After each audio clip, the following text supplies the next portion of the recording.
Ассаляму алейкум. Бүгін біз сіздермен сметани пирог дайындайтын боламыз. Ең алдымен менің видеомды қарамас бұрын каналыма тіркеліп, лайк басып, комментарий жазуды ұмытпаңыздар. Пирогымызға ұн қажет, май қажет, қопсытқыш, бір жұмыртқа және секер қажет. Пирогымыздың тестісіне ұнымызды, сары майымызды салып, осылай қолымыздың көмегімен бір келкі болғанша араластырамыз.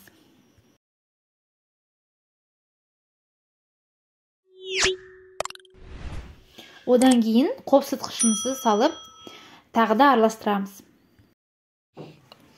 Одан кейін секерімізді салып, жақсылап араластыратын боламыз.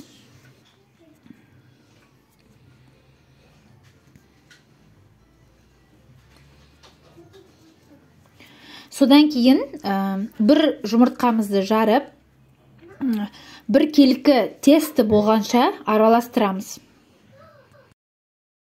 Тестін дайын. Енді салафанға салып, холодильникке жарты сағатқа қойып қоятын боламыз.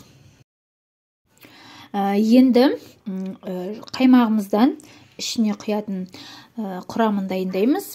Яғни начинкамызды дайындаймыз. Жұмыртқамыз бен секерімізді салып, жақсылап араластырып аламыз. Қаймағымызды саламыз, жұмыртқамыз бен секерімізді жақсылап соғып алғаннан кейін, содан кейін холодильниктен тестімізді алып, пирогымызды дайындаймыз. Тестімізді осылай қолымыздың көмегімен жайып шығатын боламын. Менде форма 22 диаметр, 24-те диаметрде жасауға болады. Жайып болдым. Осылай вилканың көмегімен тесіп шығатын боламыз. Тестіміз дайын. Енді начинкамызды құямыз. Мен деген үстіне жемістер салатын боламын. Сіздер салмасаңыздар болады.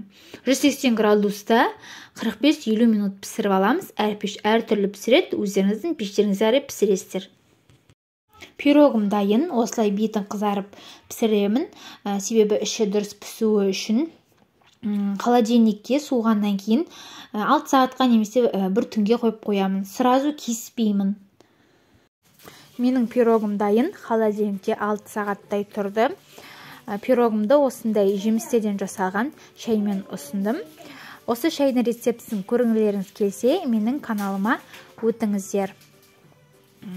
Менің видеом ұнаса, каналыма тіркеліп, лайк басып, комментарий жазуды ұмытпаңыздар.